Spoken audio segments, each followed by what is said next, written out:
안녕하세요. 어머님과 손절한 30대 여성입니다.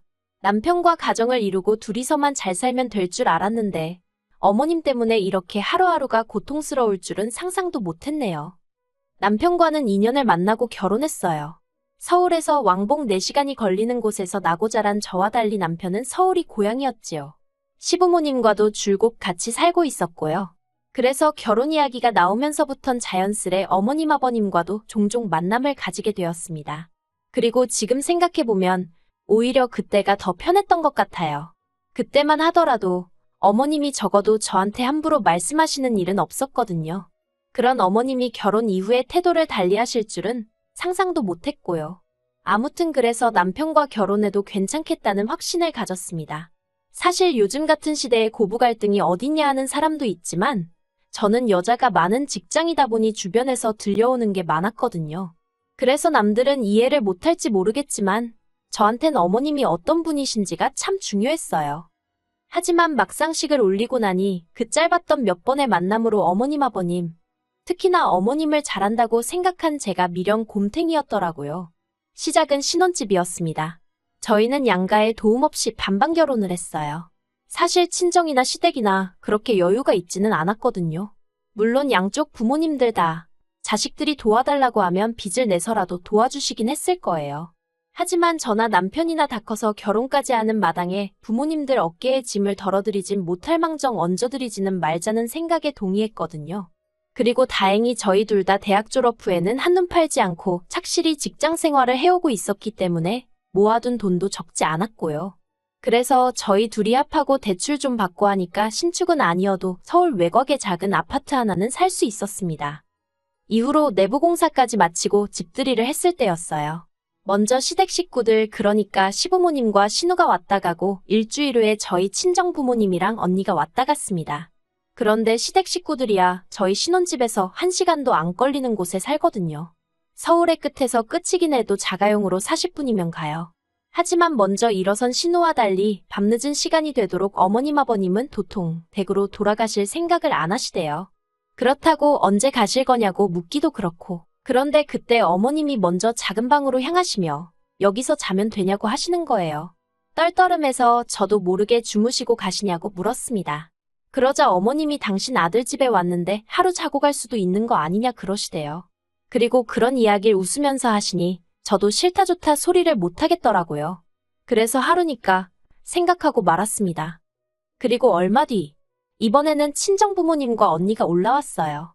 특히나 친정어머니는 집들이에 오시면서 무슨 반찬을 그렇게 바리바리 만들어 오신 건지 게다가 집들이 시간은 1시였는데 11시쯤 오셔서는 음식하는 걸 도와주시겠다는 거예요. 전날이 금요일이었는데 야근한다고 친정어머니께 투덜거렸었거든요. 그러니 이제 제가 피곤할 건 뻔하고 그러나 중에 집들이 음식 혼자 할게 걱정이 돼서 서둘러 올라오셨던 거지요. 식사를 마치고 오후 4시쯤 되었을까? 친정부모님도 언니도 저희 남편 불편하겠다며 이제 그만 간다고 하대요. 아쉬운 마음에 제가 왜 벌써 가냐고 잡았습니다. 좀 더 있다가 가라니까 더 늦으면 금방 어두워지고 차도 막힌다길래 저도 모르게 하루 자고 가라고 했어요. 사실 결혼 전에 집을 구할 때도 남편에게 분명히 내가 자주 내려갈 수 없으니 친정부모님이든 언니든 올라오면 하루 정도는 자고 갈 수도 있다고 이야기를 했었거든요. 남편도 자기는 그런 거 신경 쓰지 않는다, 괜찮다 했었고요. 무엇보다 며칠 전 어머님 아버님도 주무시고 가셨는데 저희 부모님이나 언니라고 안 될 이유가 있나 싶었달까요. 하지만 이후로 시부모님이나 친정부모님을 따로 저희 집에 부른 적은 없어요. 까놓고 말해서 며느리로서 시부모님이 집에 오시는 건 불편했고 제가 불편한 만큼 남편도 저희 친정부모님이 불편하겠거니 생각했었거든요. 하지만 언니는 달랐습니다. 언니는 미국 남자와 연애 중이었고 결혼 후 미국으로 건너가 살 예정이었어요. 그래서 언니가 서울에 올 때마다 제가 저희 집으로 와서 자고 가라고 고집을 부렸는데 그래봤자 3번인가 그랬네요. 그리고 이때는 남편도 남편대로 시댁에 가서 어머님이 해주시는 저녁도 먹고 친구들하고 여행도 가고 그랬어요. 그러다 이러한 것들이 문제로서 불거진 건 친정어머니가 저희 집에서 하루 자고 가시면서였습니다. 친정어머니께선 몇 년 전 고혈압을 진단받고 이후로 계속 약을 복용하고 계셨어요.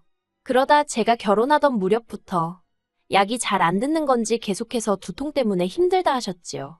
그럴 때마다 저는 병원에 가시라고 했지만 어머니들이 원래 말로만 가야지 하시지 당신한테 돈 쓰는 건 아까워서 잘 안 가시고 그렇잖아요. 저희 어머니도 그런 분이셨고요. 그냥 진통제 한 알로 어떻게든 버텨보시려고 하시고 그래서 보다 못한 제가 서울 한번 오시라고 제가 같이 가드리겠다 했습니다. 솔직히 언니도 언니 나름대로 평소에 친정부모님께 살뜰히 잘하거든요. 그런데 거기다 대고 제가 친정어머니 모시고 병원에 좀 가봐라. 이래라 저래라 하는 건 말도 안 되는 상황이었어요. 아무튼 그래서 친정어머니께 이참에 뇌혈관 쪽 MRI도 그렇고 자세히 검사 한번 해보게 올라오시라 했네요. 마침 남편 출장 일정도 잡혀 있었기에 하루 연차 쓰고 어머니랑 시간 보내야겠다. 그리고 하루 주무시고 가게 하면 딱이겠다 생각했습니다. 그리고 검사 당일날 검사 자체는 그렇게 오래 안 걸리더라고요. 그래서 진료를 마치고 나와서는 커피도 마시고 쇼핑도 하고 어느 다른 모녀들처럼 하루를 보냈어요. 친정어머니랑 그렇게 한가롭게 같이 시간을 보내는 게 얼마만인지 너무 좋았지요. 그리고 친정어머니가 다음날 고향으로 내려가셨네요. 그런데 이 이야기가 어머님 귀에도 들어갔던 모양입니다. 전화로 하시는 말씀이 친정엄마는 불러드리면서 생전 시부모인 당신들은 한 번 초대를 안 한다고 서운하고 섭섭하다 하시대요. 그리고는 저더러 너 기억이나 하냐면서 집들이 때도 제가 당신들한테 더 있다 가시라 자고 가시라 그런 말 한마디도 안 하더래요. 그래서 당신이 오기로 더 버티고 있었다나요. 당황스러웠지만 죄송하다 했습니다. 지금도 이게 사과할 일이었나 싶긴 하지만요. 이후로 어머님에게 한 소리 들은 바도 있고 그래서 마침 집에 선물로 들어온 고기도 있어서 어머님 아버님을 초대했어요. 저희 집에서 고기도 구워 먹고 하루 주무시고 가시라고요. 그런데 이걸 제가 직접 말한 게 아니라 남편을 통해서 전했거든요. 그랬더니 어머님께서 남편에게 정말 화들짝 놀라하시며 당신은 아들 신혼집 드나들고 싶지 않다고 하시더랍니다. 그리고는 저희 둘이 맛있게 먹으라며 와이프 고생시킬 생각하지 말라셨다나요. 그리고 남의 속도 모르고 남편은 자기 어머니 정말 멋있지 않냐고 저더러 진짜 좋은 시어머니를 만났다고 그러는데 이건 뭐 어느 장단에 춤을 추라는 건가 싶대요. 그러다 지난 1월 제가 감기에 걸렸습니다. 회사가 인원 감축을 하면서 전에 없이 살얼음판이었거든요. 그래서 눈치 봐가며 죽어라 이랬더니 몸이 축났던 모양이었지요. 그래서 오로지 연휴만 보고 정신력으로 버텼네요. 그런데 연휴가 가까워질수록 몸도 더 안 좋아지더라고요. 그래서 결국 명절 연휴가 시작되기 하루 전 남편에게 나는 시댁에 당일에만 가겠다고 했습니다. 남편도 제가 몇 날 며칠 고생하는 걸 바로 옆에서 보고 있었으니 내키지 않는 티는 냈지만 별말은 안 했고요. 그런데 다음날 어머님한테 전화가 와서는 몸은 좀 어떠냐, 괜찮냐 그런 말은 정말 한마디도 없이 대뜸 죽을 병이라도 걸렸냐며 그것도 아니지 않냐입니다. 그리고는 감기고 뭐고 꽁꽁 싸매고 와서 하다못해 콩나물 대가리라도 따라는 거예요. 그리고 그때는 솔직히 저도 서운하고 욱하더라고요. 하다못해 콩나물 대가리 따는 일이라도 시켜야 직성이 풀리겠다는 말처럼 들렸으니까요. 그리고 스트레스 때문이었는지 저는 결국 알아누웠습니다. 명절 전날 열이 39도까지 올라갔는데 코로나 환자들 때문에 병원에 입원도 못하고 집에서 해열제로만 버텨야 하는 상황이었지요. 그래서 결국 남편만 명절 전날 시댁에 갔다가 당일날 왔어요. 저도 저 나름대로 그렇게 아픈 저를 두고 기어이 시댁에 가는 남편이 야속했지요. 하지만 아들로서 해야 할 일도 있을 테니 생각하고 이 부분에 대해선 별말하지 않았어요. 그런데 시댁에 다녀온 남편이 끙끙 앓고 있는 제 뒤통수에다 대고서는 어머님이 서운해하셨다는 이야기를 하는 겁니다. 며느리 온다고 맛있는 것도 많이 해놨다고 하시면서요. 그러면 좀 싸우지 그랬냐고 쌀쌀맞게 말했더니 그건 생각을 못했답니다. 웃기지 않나요? 져주려고 해놓으신 거면 아들 손에 좀 들려보내시면 되잖아요. 제가 그게 진짜 먹고 싶어서 하는 소리가 아니라 왜 자꾸 아들 앞에서만 좋은 시어머니 흉내를 내려고 하시는 건지 이해가 안 되대요. 하지만 이런 제 속을 아는지 모르는지 남편은 한숨을 푹 내쉬더니 대뜸 자기가 보기엔 어머님이 늘 저부터 챙겨주고 싶어 하시고 저랑 가까워지고 싶어 하시는데 제가 너무 쌀쌀맞답니다. 도대체 어머님한테 무슨 소리를 듣고 와선 저런 말도 안 되는 소리를 하나 싶더군요. 남편한테 뭘 좀 모르면 말을 하지 말라고 했어요.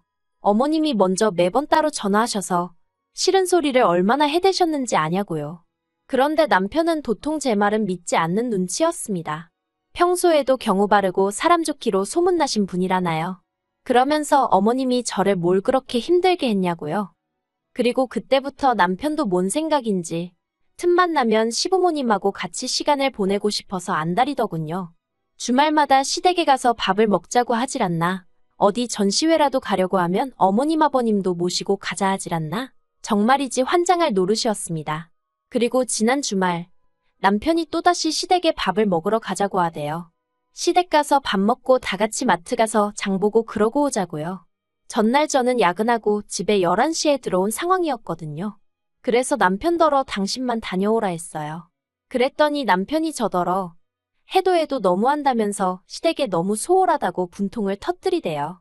그렇게 흥분한 모습은 본 적이 없었는데 마구잡이로 신경질을 내면서 가까이 살면서 서로 들여다보고 하면 좀 좋냐고요. 그리고는 남편이 이때다 싶었던 건지 그동안 어머님 아버님을 제대로 초대한 게 몇 번이나 되냐? 제가 먼저 모시고 어디 가자고 한 적이 있냐? 다른 집 며느리들은 엄마 그런다는데 너는 그런 애교도 없다면서 따지고 들더라니까요. 저도 듣다가 너무 화가 나서 그러는 당신은 얼마나 우리 친정에다가 잘하냐고 따졌습니다. 멀다는 핑계로 찾아뵙기를 하냐? 전화를 드리기를 하냐? 그리고는 앞으로 친정 가는 횟수만큼만 시댁에 가겠다 했어요. 막말로 반반 결혼했는데 왜 맨날 시댁하고만 뭘 해야 되는 거냐고요. 그리고 내가 이 집에 팔려온 것도 아닌데 내 권리는 싹 다 무시당하고 왜 자꾸 강요를 하느냐고 이래라 저래라 하지 말라 했지요. 그러자 남편이 한숨을 쉬면서 로마에 왔으면 로마법을 따라야 하는 것처럼 자기 집으로 시집을 왔으면 자기네 법을 따라야 한답니다. 그리고 완전히 저를 폭발하게 만든 건 그렇게 제가 안 간다고 했더니 기어이 집으로 어머님 아버님을 불렀더라고요. 친정어머니가 보내주신 반찬이란 반찬은 다 끄집어내서 밥을 차리게 하더니 그 자리에 시부모님을 오시게 한 거예요. 그리고는 식사 자리에서 저더러 분위기 좀 오르게 노래 좀 불러봐라 하는데 미쳤나 싶더라고요. 어머님도 하시는 말씀이 아들 덕에 며느리 재롱을 다 보겠다며 박수를 치셨고요. 저는 끓어오르는 화를 주체할 수가 없어서 도저히 자리를 지키고 있을 수가 없었어요. 그래서 몸이 안 좋다는 핑계로 먼저 자리에서 일어나려 했는데 그때 남편이 시부모님 앞에서 제 손목을 낚아채곤 앉아서 밥을 먹던지 노래를 하던지 하랍니다. 그때 그 모멸감은 지금도 말로 표현할 수가 없어요. 어머님도 이제 더는 이미지 관리고 뭐고 없으셨는지 저더러 싸가지가 없답니다. 그까짓 거 노래 한 소절 하면 되는 걸 이를 키운다나요. 그래서 제가 어머님 아버님 앞에서 와이프한테 이러는 건 싸가지 있는 거냐 묻고는 남편더러 너나 많이 처먹고 노래나 실컷 하라 소리를 질렀습니다. 그러자 그제서야 남편도 움찔하더니 그런 뜻은 아니었다면서 그냥 제가 시부모님한테 예쁨 좀 받았으면 했다나요. 그러자 이번엔 아버님이 남편과 어머님께 한 소리 하셨습니다. 생판 나무로 살다가 시집온 며느리한테 왜 이렇게들 유난이냐면서요. 그리고는 남편더러 너는 네 와이프랑 상의도 안 하고 이런 자리를 만들었냐면서 어머님한테도 내가 이랬으면 당신은 좋았겠냐 그러시는 게 아니겠어요. 평소에 정말 과묵하신 아버님이라 솔직히 어렵고 거리가 느껴졌었거든요. 그런데 아버님이 그렇게 말씀을 해주시니 정말 눈물이 펑펑 나더라고요. 이후로 어머님 아버님이 나가시고 남편이 저더러 자기가 마음이 급했다며 미안하답니다. 아버님이 이미 한 차례 달래주셨는데 남편하고 또다시 싸우고 따지고 그러고 싶진 않아서 한마디만 하겠다 했어요. 앞으로 저한테 터무니없는 일들이나 무의미한 행동들을 강요하지 말라고요. 그리고 나는 어머님이 싫은 게 아니라 어렵고 불편하니 시간을 달라 했습니다. 이렇게 보채고 억지로 갖다 대면 오히려 역효과만 날 거라고요. 남편은 연신 알겠다며 미안하다 고개를 숙였고 그렇게 일단락이 되었다 생각했지요. 하지만 어머님은 집어릇 개 못 준다는 옛말처럼 또다시 아버님과 남편 눈을 피해 저에게 따로 연락을 해오셨어요. 그리고는 며느리 도리가 어쩌고 하시며 일장 연설을 늘어놓으셨지요. 하지만 예전처럼 당하고만 있을 제가 아니었어요. 그 내용 그대로 남편에게 들려줬습니다. 그리고 그제서야 남편도 자기가 알던 게 전부가 아니라는 걸 인정하더니 당분간은 어머님과 거리를 두고 지내자 하대요. 그래서 지금은 아버님하고만 이따금씩 문자를 주고받고 어머님하고는 연락하지 않고 있습니다. 오래 걸릴지라도 시간이 결국 해결해 줄까요? 글쎄요. 지금은 잘 모르겠어요. 한 가지 확실한 건 남편이 또다시 어설프게 중간에 나서서 어머님과 저를 만나게 하려고 든다던가 그러면 그때는 그냥 이혼할 생각입니다. 그런 일이 없기를 바라지만요.